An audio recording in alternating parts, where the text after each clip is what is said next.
Welcome everybody, ladies and gentlemen, members and guests. This is time. This is the lecture we have all been waiting for. It's truly a privilege as immediate past president of the ASMBS to introduce the 29th presidential address. This is Dr. John Morton. In honor of Dr. Morton today, as you can see, I'm wearing the same tie as him on this picture. But let me clarify, that similar tie, I did not call him and borrow his tie, so we have a similar tie. So there are a couple of things I want to mention about Dr. Morton, and you probably don't know that. First, he's from Montgomery, Alabama. That's where he's from. And with the last name Morton, it's difficult to tell that he's actually of Spanish heritage and speak fluent Spanish. We have the honor of having John's parents here today, Elba and Glenn Morton. And Elba is actually from El Salvador. She came to the United States to learn English at the age of 18. And she ended up, I'm not really sure why, but in Montgomery, Alabama. That's where she met Glenn, and they have been happily ever since. And next, it all starts here. Wow. So I asked Gavit for a baby picture of John, and she couldn't come up with this. So this is actually just a Google image of El Salvadorian baby. And hence the disclaimer at the bottom right there. This is not John. It's just, but you get the message. I think John would look similar to this baby. It's a cute baby. But this is really John. Look at John. Aww. So look at those big eyes, big ears. You still have that. Puffy fingers. You still have that. Not a full set of hair, though. You can see a little bit less up on top. So you know he was deemed for greatness. Even in high school, he was the National Merit Scholar. He voted most likely to succeed. And this is John's entire family. That's John right there. That's his parents and his two brothers. And then he went to Tulane University for his undergraduate degree, but he wanted to push further. He obtained a master in public health. And then he also attended medical school at also Tulane University. He was always into fitness. As you can see there, he's doing his first marathon. I'm not sure what John wanted to do back then, but I see a stethoscope around your neck, John. But I think he has changed that. And then he went to a surgical residency at Tulane University. And as, you know, everyone stated, he wants to even strive for even higher marks. He was the Robert Wood Johnson Master of Health Administration at University of Washington. He also was the health policy intern for Senator Bill Fritz, so that's where his first encounter with politics. And then he finished his residency at Swedish Medical Center, and this is one of the pictures at his class, and here is his graduation pictures at Swedish Medical Center. And then he attended his MIS fellowship at University of Northern California. I meant Carolina. And this is from his own work with regarding to interest of bariatric surgery. So this is his first encounter with bariatric surgery. He was interested because of its amazing result of weight loss and comorbidity resolution. It addressed one of the highest public needs and technical challenge for the surgeon. So following fellowship, he arrived at Stanford. So these are the early days of John at Stanford University, and immediately he started his research program, and now he has a very big and robust research program contributing significantly to our knowledge about bariatric surgery. This is his clinical team at Stanford. John had won numerous awards, including 6 teaching awards, multiple research awards, and really the prestigious SAGES Young Researcher Golden Laparoscope Award. And in 2012, Castle Connolly named him the National Physician of the Year. What's regarding to contribution, he has contributed more than 100 reviewed publication, book chapters, and he presented at the oldest and most prestigious surgical organization, that's the American Surgical Association 2014, on the topic, does accreditation matters in bariatric surgery? With regarding to the ASMBS, he has contributed significantly to multiple guidelines, systematic review. He is a co-editor of our textbook of bariatric surgery. But really, his most significant contribution, I have to say, is really to change this coverage map of sleeve gastrectomy when he was chair of the Access to Care Committee from essentially gray to completely green within 2 years period. When I was president, I named him the chair of the Summit for the Provision of Coordination of Care for the Obese, and I'm sure he's going to be updating us on that project. On a personal level, I want to introduce you Gavit. This is Gavit Woodard. She is John's wife, and they met at Stanford. So I asked Gavit, what do you really like best about John? And she did not say about his intellectual, but he said about his bronze body, as shown here, okay? But as you can see that whenever someone grabs their wrist and arm like this, meaning they're trying to flex something. I'm not really sure what you're trying to flex, John, but you're flexing something. So this is John and Gavit, on more of a formal setting and an informal setting. They're enjoying time together. And in October of 2013, this is it. John tied the knot with Gavit at Napa. It's a very extraordinary wedding. As you can see here, they're happily walking down the aisle. And this looked like a picture from Hollywood with Matt Hutter texting in the background over there. It's truly a privilege for myself and Jaime to be part of this special occasion. As you can see here, this is Gavit and John enjoying time at Christmas time, enjoying time with his nieces in the car. But, at work, they are a serious couple, okay? This is John on the left performing a sleeve gastrectomy, and Gavit is a fourth-year surgical resident at UCSF performing, I'm not really sure, a lobectomy or something, because she is going to thoracic surgery once she complete her residency. And here is John and Gavit having fun at the IFSO meeting in Vienna. And again, John having fun with his nieces.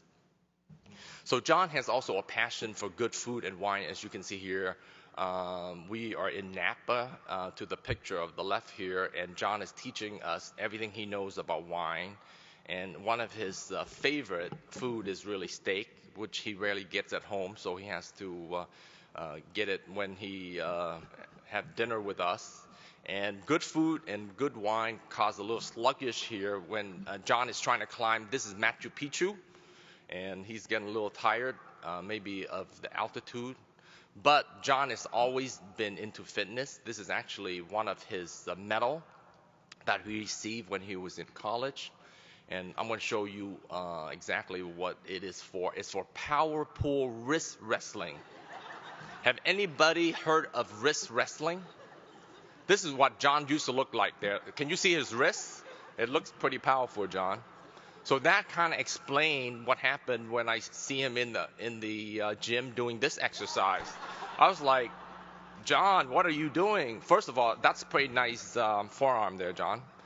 Good technique. So once he do his wrist wrestling, he would actually go throw around some balls. So here it is, him exercising, throwing some balls around. And then he tried to get me involved in this business of throwing balls around. But listen, I'm a single guy. I can't be throwing balls around here. So I think you need to find yourself a new partner. But in all honesty and seriousness, these are my words to describe John. He's passionate about life. He is a team player. He's a true academician. He's a leader. And he's really devoted to make an impact. It's truly an honor to introduce my friend, a great bariatric surgeon, an academic leader, a family man, my true friend, someone who really made a difference with the ASMBS, Dr. John Magana Morton, or 29th president of the ASMBS.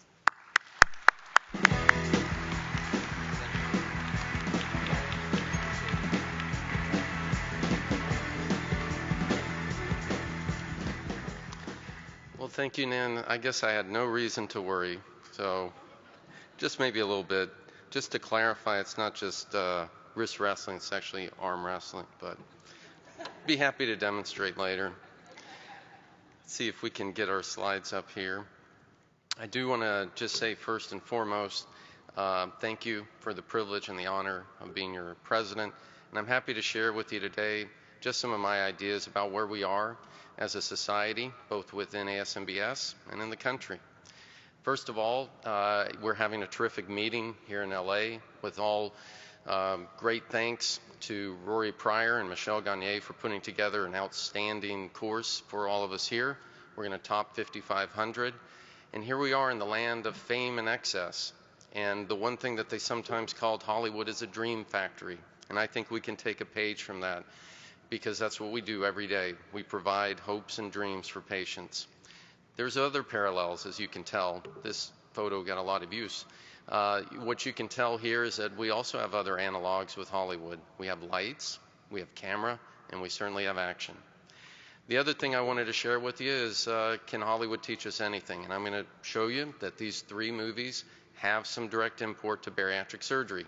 The Godfather, Rocky, and of course, Dirty Dancing. I do want to just, as I said from the very beginning, thank everyone, recaps our year, and talk a little bit about where bariatric surgery is, and then close with a very strong belief I have, which is the need for everyone to have second chances. Of course, I want to thank my family. You can see them there. And of course, they mean the world to me. I also want to thank Dr. Lewis Flint, who got me involved in surgery back at Tulane many, many years ago, and several other people that I want to thank. Teachers. First and foremost, I want to thank Dr. Tim Farrell for allowing me to be his fellow, and of course, Dr. Eric DeMaria. Dr. DeMaria knew me as a fellow and took extra time out to make sure that I knew what I had to know and got me going in the field of bariatric surgery. I think both of them are here, if you guys don't mind standing. Dr. DeMaria and Dr. Farrell, you can see them here. Thank you. And of course, I do want to mention so many mentors, Dr. Sugarman, Dr. Buchwald, and Dr. Porys. They all have their own impact on me and on the society as well. You talk to Harvey, it's like hearing the voice of God. He tells you how it is. Dr. Buchwald, anything you think you are going to do that's new and innovative, he did about 20 years ago. And Dr. Porys is an artist in so many different ways, but most of all, one-on-one, and he's just a true friend. I also want to thank all of our California colleagues who are here. And this is a quote about California that is just like America, only more so.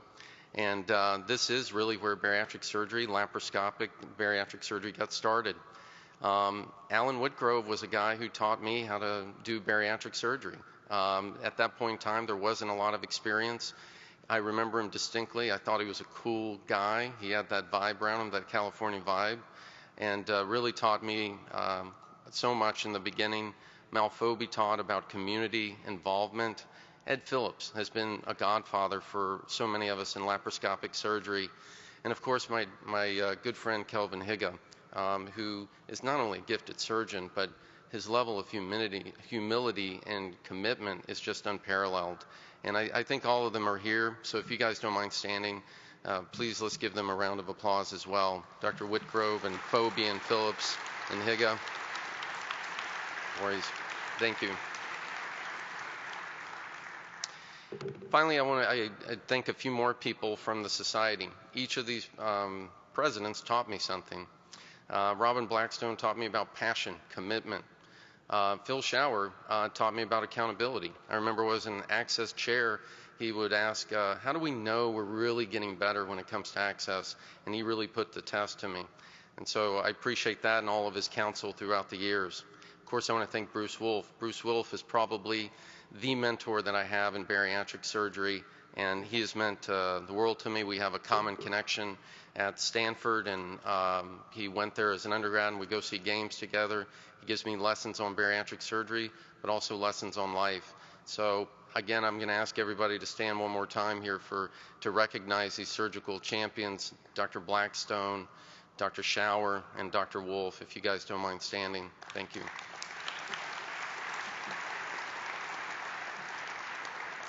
Of course, our executive council, the stuff you're going to hear and see today didn't happen in isolation. It happened because we have an outstanding team, and you see them all there. I think the future of ASMBS is very strong.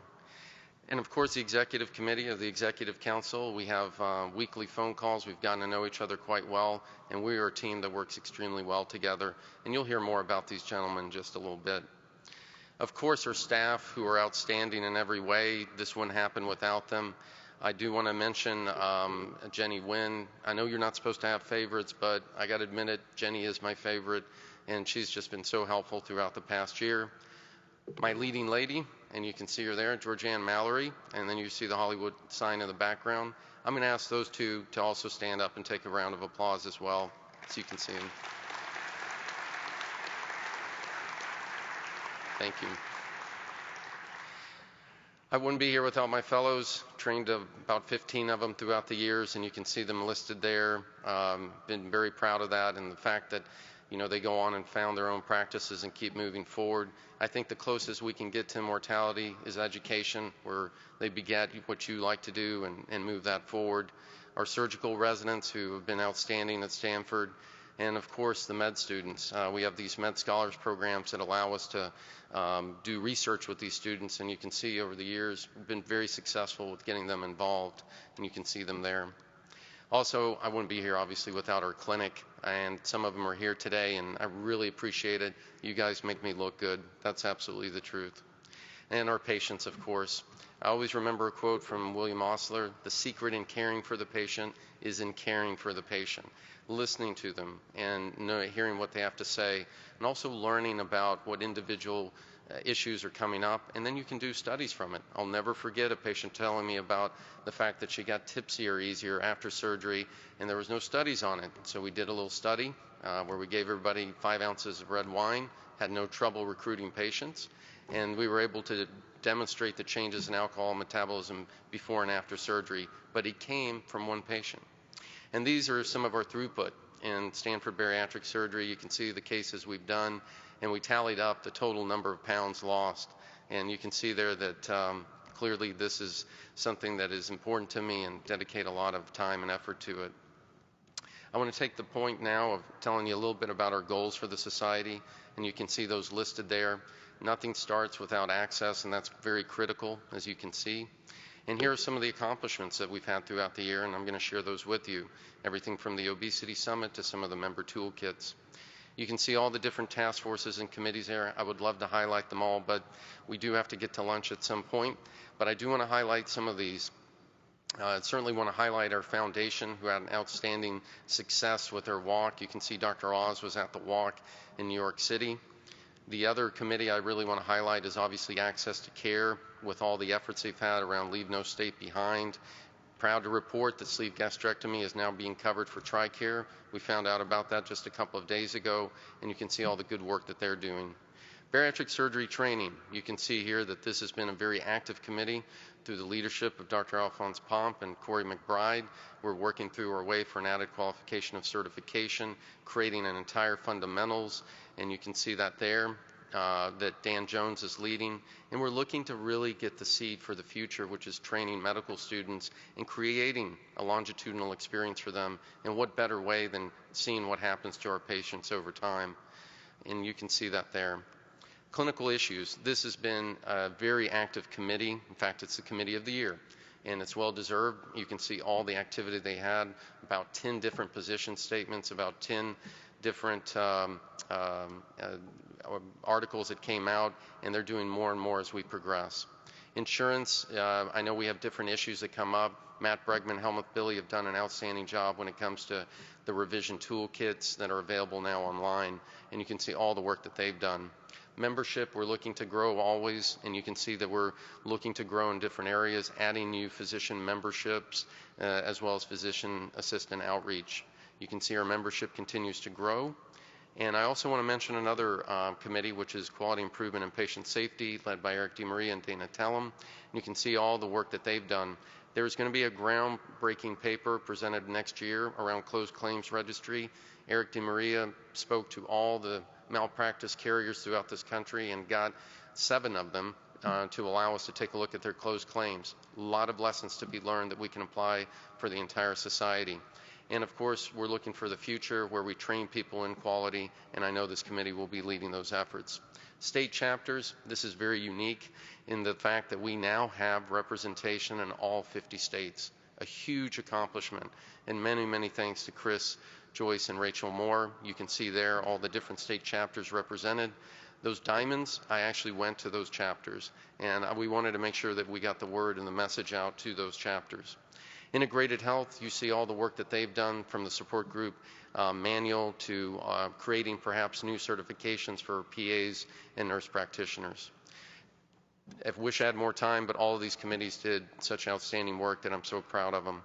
The toolkits are something new. You can go there to find out anything you ever wanted to know about the intragastric balloon, or about revisional surgery, or about low BMI, or about pre-op weight loss. All those are member values available. And this is some highlights from the year in review in the media. These are some of the topics that came up, and you can see those listed there. And this is just demonstrating some of those headlines that came out around the year. Some things around medication reductions and also cost and obese pregnancy patients. And you can see all of this encapsulated in this word cloud that gives you an idea of what's been of interest to the media in general over the past year. I now want to take a little bit of time to talk a little bit about where we are with obesity and the fact that it is a disease and how we can approach it and what's our role in this and really what's the leading public health problem in this country. So a couple of things. It is recognized as a disease as well it should be. AMA was able to do that, and I'm proud to say that ASMBS now has representation with the AMA. We all know this chart. We know that there are medical problems head to toe when you carry obesity. The one thing that we don't often remember, and Dr. Adams reminded us of it, is it has impact when it comes to cancer mortality. I'm proud to report that through some of our efforts to the Obesity Summit, we are now involved with the world's largest oncology organization, the American Society of Clinical Oncology. They were at our Obesity Summit, and they shared the belief that weight loss can have the equivalency of chemotherapy for some hormonally sensitive cancers. ASMBS will be there, hopefully leading some of those efforts. You see this chart when you look at obesity mortality. When does it start to rise? Really at a very low BMI. It's a BMI of 30. And if we look at some of the disease stage concepts, we know that earlier intervention makes a difference. Well before cancer is disseminated, it's best to get it when it's in the early stage. Obesity is the same thing, and we see that there in this one study we did a few years ago where we demonstrate as the BMI goes down, the effectiveness goes up, and more to learn about that. We all know this chart about how obesity has exploded in the U.S., but we're very mindful of the fact that it is not just a U.S. problem. It's a worldwide problem, as you can see here. To that end, we are in good shape for the future. Dr. Natan Sundell is our incoming president for IFSO, who will be followed by Kelvin Higa, so I know that international efforts will be very well represented.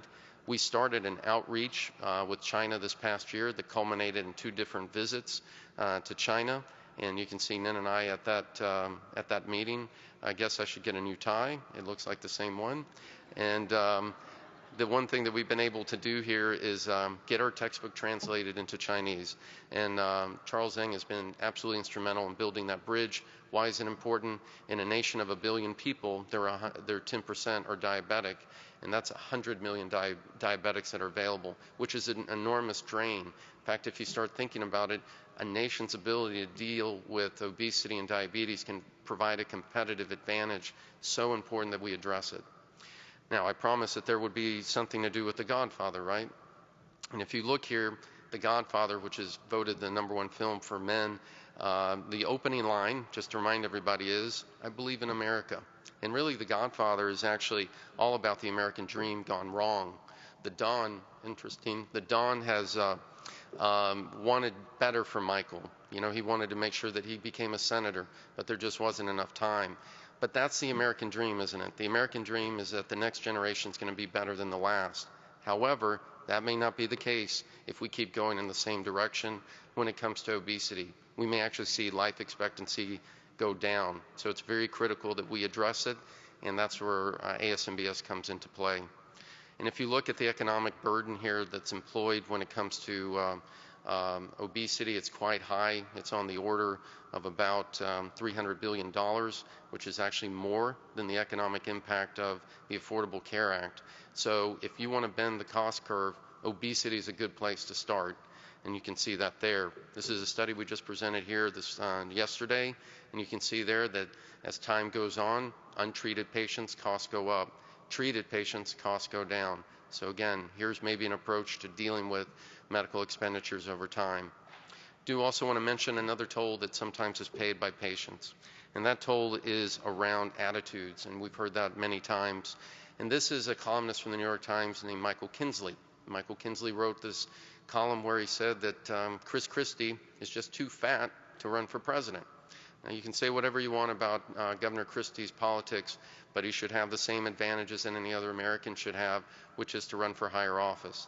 Thankfully, another columnist wrote against him, and he pointed out that there are other leaders that have health conditions. President freely admits he smokes. FDR was a big-time chain smoker, and certainly didn't prevent him from seeking higher office. And certainly, the governor shouldn't be held back because of his health condition. You can see he's making some progress there. The other thing to mention, too, is the impact that obesity has on the care that we provide, needed preventative care. As your weight goes up, in the study we did a few years ago, we demonstrated that your ability to get those needed preventative services go down. So we need to change attitudes not only in public, but also in our provision of care for patients. We teach a class at Stanford, hopefully for the next generation. And I think it's important to realize the struggle and the difficulty the patients face in losing weight when they self-treat. And I think it's important to take a look at this, not just from psychology, but from flat-out physiology. And this is just demonstrates the incredible difficulty there is with just through diet alone and the ability to keep it off over time. And why is that? Now, this is just part of the puzzle. We certainly don't have time to cut into all the different hormonal aspects, but you can see here ghrelin and other hormones. As people lose weight, their hormones go up. Body's not stupid. It knows you've lost weight, and it will do everything in its power to regain that weight. And you can see here the effect of bypass on ghrelin. And one thing that you can see there, that this effect is not forever, but it gives you some time. We talk about the golden hour in trauma. Well, we have about a golden year for these patients so they can really ingrain those good habits that will take them into the future. Now, I really believe this. I believe that surgery is a first responder for many public health epidemics, and it's been that way for many, many years. Well before we had all the different medications for cancer or for heart disease, and even TB used to be a surgically treated disease, we were there first. And we're not going to be able to treat every single patient, but we will treat one patient at a time, and we will learn from them. And that's where I think our role is so important as being first responders to this public health problem. Now, if you look at all the contributors as to why people gain weight, they're really legion. You know, you look at all these things that come through. It looks very complicated, very difficult to sort out, and it is. In fact, the problem of sorting things out is an old one. I don't know if you guys know the story of the Gordian knot. The legend was about this very intricate knot that, you know, couldn't be undone. The legend was whoever could undo this knot would be the emperor of the world. And there was a guy named Alexander the Great that came before this Gordian knot. He looked it over, examined it, thought about it, and he pulled out his sword and he cut it in half. So I think there's a lesson for us in that where we look at this difficult problem, we can apply the knife. And I think it's important that we do this because we're needed. There's so many patients in need out there, roughly about 18 million people. If that were a new state, we'd have the state of obesity, about 18 million people, about the size of Florida. And I know we're 4,000 plus strong, but, you know, that's how things start, you know, from small bands, and we can get our our revolution started. Now these are our numbers. As you see here, we've grown over the past few years, and you can see that the sleeve has increased over time, and so have revisions. I want to give Dr. Jaime Ponce many thanks for chairing the numbers task force and getting this done. And I also want to just mention that, again, even though it seems that we may be smaller in numbers, our ability here to really change our understanding in the treatment of obesity is very, very critical. I do want to mention one other thing that occurred to me one day when I was walking to Grand Rounds, and you can see Stanford's campus there, Rainbow, and it made me think about the effect of white light going through a prism, and you can see that there. I actually bought this so we could do this little video, and it made me think about what it is that we do. And we think a lot about what we do around weight loss, but we also need to think about the profound effect that weight loss has on other aspects of metabolism, everything from diabetes even to aging. And it's important to remember that. We know all this data about where we see the reduction in diabetic deaths over time, and we're making some progress. I want to share with you that the California Technology Assessment Forum actually endorsed gastric bypass for BMI 30 to 35. And what was the vote? It was 11-0. Blue Cross Technology Assessment Center as well, so we're developing that base. This is just a study we did at Stanford a few years ago, just looking at the impact of weight loss on our patients, and one thing we noticed, there was very little to no correlation between weight loss and the remission of diabetes for patients. The other concept to bring forward is around tertiary prevention. We hear that, the way out of the obesity crisis is prevention. We're all for it. But what we do is preventative in nature too. We prevent the future progression of disease. We can see that, through our impact on cardiac risk factors, and we can see it long term. These are 7-year data that demonstrate that those cardiac risk factors do remain low. Remember these trend maps that we all see? If you put it in front of an epidemiologist and didn't tell them what the disease was, they might impugn that this is actually infectious because it's occurred so quickly. And it's gotten people to start thinking about, how does all this work? Is there something to this rapid transmission of the disease? And this has been some work that we've done over the past few years, and we're looking at the impact that surgery can have on the microbiome. Microbiome, as you all know, are those little critters that reside in our intestine that allow us to digest the food that we have, but it can have other impacts as well. One thing that we know that happens is if you disturb that balance between your gut microbiome, weight gain can happen. How do we know it? Because we used to do it all the time. We used to do it by giving antibiotics to animals, and we would see them gain weight. And that's what led us to look at this, to figure out maybe how this works. This is one of the things we saw, that with weight loss surgery, one of these bacteria actually bloom. And we further saw that it impacts bile acids, that also works on TGRX5, that works on GLP-1. This is our ability to discover through our practice. Don't forget about the other things that we do within bariatric surgery, which is also changing our other metabolism, including testosterone for men. You see all those ads for low T. Well, the real answer to low T is not all those creams and things. It's probably bariatric surgery. And you can see that there for that obese man. As he loses weight, he doubles his testosterone. I do want to also mention the fact that I think that when we look at the impact of bariatric surgery on the human condition, we can learn so much about who we are as human beings, everything from birth to old age. This is a study that we did with Linda Maggart here in UCLA, demonstrating that as bariatric surgery patients lose weight, they have safer pregnancies and smaller babies. The other thing that you can see here, this is a topic that I know is near and dear to Harvey Sugarman's heart, is around pseudotumor cerebri. This is a young lady who is losing her vision. That's what those black dots represent. You can see the before and after, and that's a great change for that young adult. Here's another study that we did a couple of years ago demonstrating the impact that gastric bypass has on aging, something that's becoming more and more interest to all of us as we get older. Now, it's hard to do aging studies in human beings because you have to wait about 80 years before you see a result, but you can look at other things. These are surrogate markers for aging called telomeres. These are the ends of the chromosomes, and as chromosomes divide, they need to have some protection so they don't wear and tear. And you can see some of those telomeres at the end there. This is a study that we did that in a short amount of time, we actually saw telomeres get longer. So the impact that you can see for bariatric surgery is even above and beyond some of the other things that we know, and has impact directly on this genetic material. So when we look at the human condition and discovery, there's many other things to consider as well. when it comes to joint disease. And I'm lucky that I'm at Stanford. We have this thing called the Human Performance Lab. I'm going to show you this little video to demonstrate some vector forces that occur with the obese patient on the left and our control patient on the right. And we can start to learn exactly how this works. There's that varus alignment of the feet and more pressure on medial tibial compartment that may lead to osteoarthritis. We can have better understanding through our surgery and understanding our patients. Now, if we look here, I want to also mention the other effect, which is around family members. That's one of the reasons I loved Ted's talk, is because it's an idea that's very near and dear to my heart, which is that when patients lose weight, they can have a collateral benefit, a halo effect, if you will. And this is a study that we published a few years ago where we demonstrated exactly that. And like you can see, this one study that demonstrates the ability to get heavier occurs when you have obese friends and family. Why isn't the corollary true? It is true. And nothing says anything like a picture. And you can see husband and wife operating on the same day. There they are with their kids, and here they are about a year later. So you can see that the lessons that they learn, they can take home and transmit to their family. Again, we go from family to molecules here. We know that obesity is a disease of inflammation, and you can see all the different things that are involved with it.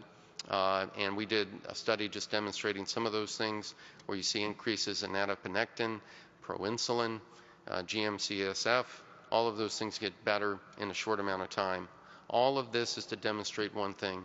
What we do on a daily basis has some real big import about our understanding about the human condition.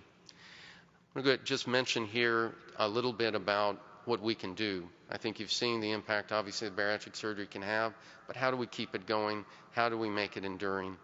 So a few things. And I told you I'd bring up Dirty Dancing here, and this is what's going to relate to ASMBS, and that is that there's a famous line in there, no one puts baby in the corner.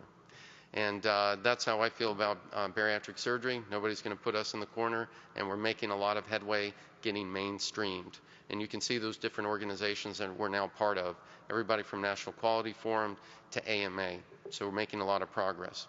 Now you can see here from this coverage map that we've made a lot of gains when it comes to state employees.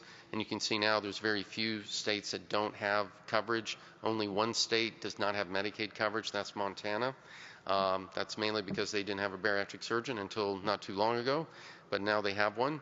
And even though we've made that progress, we know that there's always challenges. Nin's mentioned the sleeve gastrectomy challenge and how the society was able to meet it and see that change. And we have other challenges ahead of us. And as we do, I think it's important to think about what to consider. You know, what are some components of faith, if you will, around advocacy? First, safety and effectiveness always comes first. Having the data available makes a big difference. I will plead for the 11th commandment. This was, Ronald Reagan used to say this, thou shalt speak no ill of a fellow Republican. I think that we need to stay very united as a society because we are just getting started, and it is important for us to stay together. Collaboration, seeing if we can get bigger with other societies is very important, and of course having patience and persistence. This is why we need it. This is the essential health benefit, and you can see there that we have 23 states that are covered and 27 that are not. We did flip one of the states, which is Colorado. Many thanks to Medtronic's help in getting that done.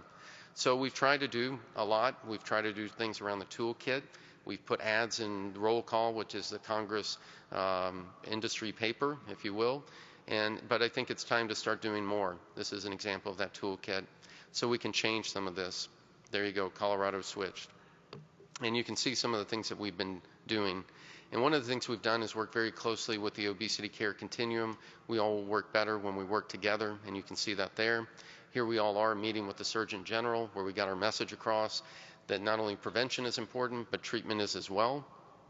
And to the point that the obesity care continuum just recently filed a complaint to the Office of Civil Rights for HHS to make sure that we do get coverage, because not covering bariatric surgery and other obesity treatments does discriminate against the obese patient who has higher rates of disability, higher rates of ethnic minority, and higher rates of gender disparity. Now we need to do more, and beyond the letter writing and complaints and things like that, we need to directly engage.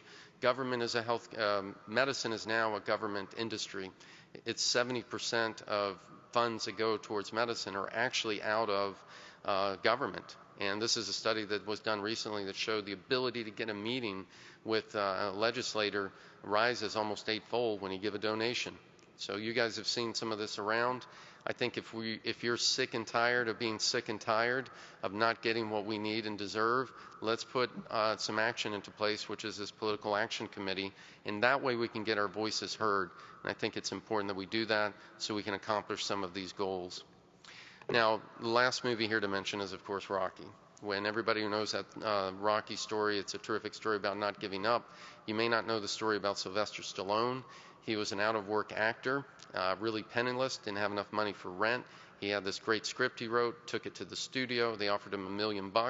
He said, great, but the only way I'll do it is if I get to play the lead. And they said no. He stuck to his commitment, and he ended up getting not only paid for his script, but also got to play the lead, and the rest is history. So I think what's important as we move forward and not giving up is to take a note of how we can get bigger and better. This is Louis Sullivan, famous quote, form forever follows function, and he really changed how we build buildings. And one of the things that he did was really change the idea about how to build up. And in the old idea was about building up was just making the walls thicker, but he did something different, which is to give a skeleton to the building and allow us to get higher. And I think there's a lesson for us in that, is that for us to get higher, we've got to be able to collaborate more. And that's something that we can do all together, and you can see that here. This is The Emperor of All Maladies. It's a great book about cancer, and the one thing that they note is when we make big advances in cancer was when we started to work together to have a lot of different therapies available. And this could be the future, where we see all of these different tools coming together, from lifestyle change all the way up to medications. Endoscopy is now available, and then we can also obviously bring in our mainstay, our safe, effective, and enduring therapy, which is bariatric surgery. And wouldn't it be great, just like we have all these cancer centers throughout the country, we need metabolic centers because of all the impact that obesity certainly has. So this is a place that we can all work together. Rules of innovation, you can see those listed there. The important thing is to find collaborators and be able to work with them and find abilities to innovate. And this is one way that we can do it. And this is the summit that we just did not too long ago in Chicago. I want to thank Nin for giving the society the idea about getting this done. I want to thank Stacy Brethauer for helping make the second national summit such a big success.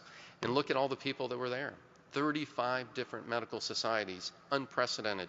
We talked about the fact that we haven't had all these different specialties together since med school. We're used to interact with people from different areas. And you can see all those people listed there. And we're going to continue this and make it enduring. I got to have the obligatory photo, as you can see there. And these are some of the deliverables. And we are already making guidelines for those different societies, everybody from the Association for Hip and Knee Surgery, even to ADA. And we look forward to their March Obesity Consensus Conference, and also getting the word out when it comes to healthy hospitals, as well as our film. Also want to thank Johnson & Johnson for this new app that they're putting together. This is a way to get that referring physician, as well as the prospective patient, to take a look at how to find different people and different thought processes around how to treat obesity, and you can see that listed there. So we're trying to figure out as many things as we can figure out to get the word out, because I think that's one thing that we all understand is the better educated people are about bariatric surgery, the more success we'll have. It all starts obviously with safety, and you can see that there. Dr. Wolf was kind enough to ask me to co-author this many years ago, and what we called for at that point in time was creating a network of hospitals that were devoted to the care and welfare of the obese patient. And I think one thing that's also important to note is that as we grow, we're actually pretty young. Look how old the college is. College is over 100 years old. We're just getting started. There's so many things that are still left to do. And these are some of the accomplishments through our accreditation program, MBS AQUIP. I really want to thank Teresa Fraker, Jennifer Bradford, Amy Robinson-Garachi, and everybody else at MBS AQUIP in getting this done. And you can see there that there were more site visits than there were days in the year. And that's all the good work that's being done through MBS AQUIP. Nin very eloquently showed us in this paper that we've made tremendous progress when it comes to decreasing mortality. And one of the reasons for it, I believe, is because of accreditation. Now, as we move forward, we got to go beyond mortality. And we know that mortality is very important, but we're already down to about a 0.1% mortality rate nationwide. Where are other places that we can find the next frontier when it comes to quality improvement? Readmissions is another good one, and it incorporates a lot of different elements, everything from safety to satisfaction, even to cost. And this is an initial pilot project we did at Stanford. Geisinger's done the same thing through Tony Petrick's work, and the idea is to reduce readmissions, and we were able to do that. And I'm proud to say that we've now rolled this out nationwide, and this is the so-called DROP project, decreasing readmissions through opportunities provided. There's different elements to it, everything from a pre-op educational video, so this way the patient gets a standardized dose of education that's not dependent on your schedule or your mood. This is a way to get the message across, getting the phone calls to the patients. Here's one example of that video, and it also demonstrates the incredible worth of the multidisciplinary program that we have within bariatric surgery. Hi, I'm Nina Crowley. I'm a bariatric surgery registered dietitian nutritionist, and I work with patients in Charleston, South Carolina at the Medical University of South Carolina, where I've practiced for over 8 years. I'm here today to work with you so that you can optimize your nutrition in the early post-op weeks after you have surgery so you can stay hydrated, get in the proper nutrition, and not get readmitted to the hospital. We're going to review weight loss prior to surgery, the diet progression while you're here in the hospital and at home, hydration, fluid. And you can see all of our different centers assembled here through our quilt, and these are different help cards that each center gives to patients so they know exactly who to call. So that's what's important about working together. We're making some progress. These are very early results through the DROP project, and you can see there that we've dropped overall readmissions, but the place we've made the most gains are in the centers that have the highest rates of readmission. I look forward to completing the project in March of next year. So closing with a few other thoughts around outreach and understanding, and we do need to get the message across to public at large. You heard about our efforts to the referring physicians, that's the Obesity Summit, but we want to get word out to the patients as well. And this is a program that we started, which is direct patient contact, direct to consumer, if you will, and this is something that we did with Pandora. We were able to create a 30-second audio spot, and you can see some of the impressions that already occurred there through our spot. The other thing that we've done are our TV public service announcements. Remember Nin's great video from last year? We were able to trim that down to a 30-second public service announcement that I'll show you in just a moment that demonstrates the effectiveness of bariatric surgery. It's going to air throughout the country. We've already hit in 3 different areas, Salt Lake City, Honolulu, and Johnston in Pennsylvania. So the word is going to get out across the country. And here's that PSA.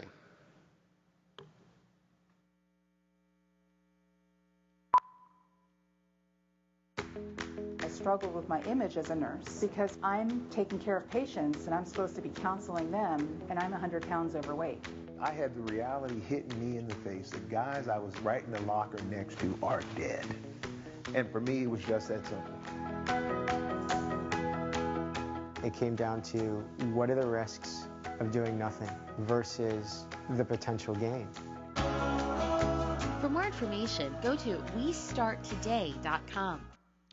So we hope that's going to help drive the needle and get more patients interested. Here's another way of driving the needle. This is our patient portal on the ASMBS website called This Time It Counts. Patients can upload their own story. So if you're a prospective patient, say from Alabama and diabetic, female, and you're trying to figure out, is this right for me? Well, you can go online and you can see that patient's individual story that may match yours, and it may make you think, that person's just like me. Maybe this is something I should do. Another place that we've tried to raise awareness is through our ASMBS Film Festival. We're in LA, so we've got to have some sort of award show. And you can see here that we had a blue ribbon panel, and we take special effort to include entertainment, communication, the media. So those people are all involved in raising awareness around obesity. And that's what this film contest was. And we ended up getting 24 different videos that were given to us, and it's now ASMBS's. And we now have had our winners, who we'll show more of tonight. But I just wanted to show you briefly the top 4 videos, and I believe that we have some of those video winners here in the audience with us. I think I saw Tracy Martinez just a moment ago, and she's here as well, and maybe Tim Ehrlich, is he here? If you guys could stand, please, we want to recognize you. Thank you. And Cora Rieger, thank you very much. Here's some of these award-winning videos. I knew that I would never look like Ryan Gosling, so I finally embraced obesity as part of my character. This one's for the fat kids!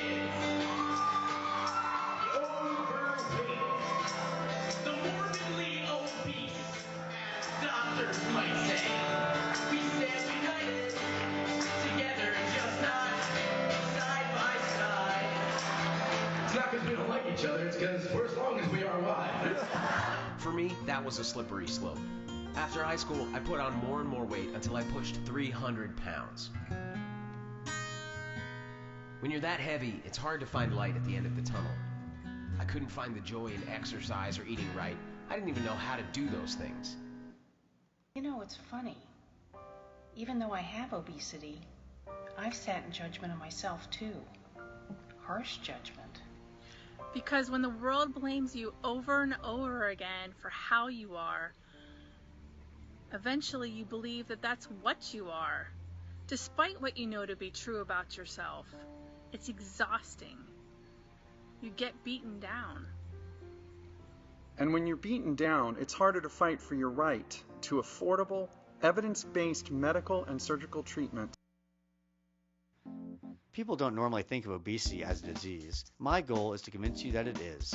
A disease is actually defined as a chronic medical condition or impairment of the body or one of its parts, resulting from various causes, characterized by a definable group of signs and symptoms. Okay, well let's break it down a little bit. An impairment of the body. Besides the obvious physical manifestations of obesity wreaks havoc on your insides from hormonal to cellular to organ disruption, resulting from various causes. Stress, genetics, environmental factors, these are just a few components that can lead to obesity.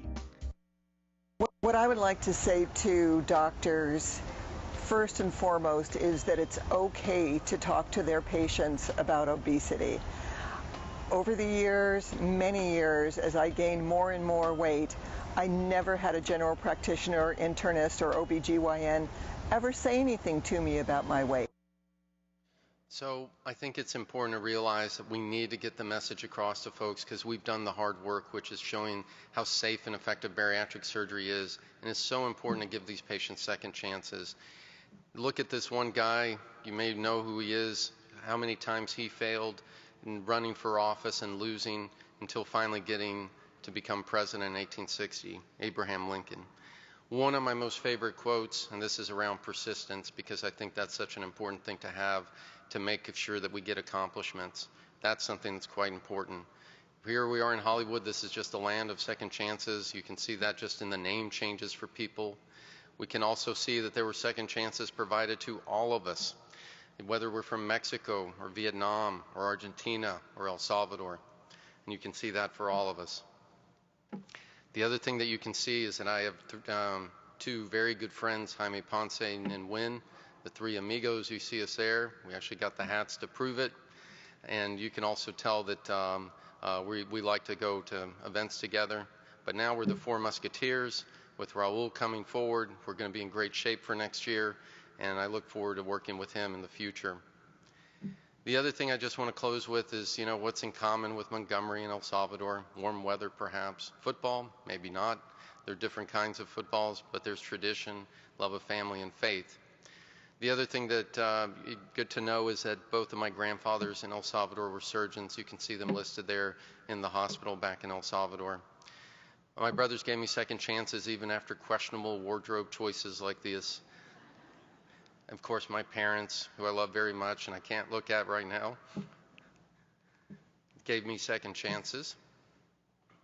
Obviously, my mom.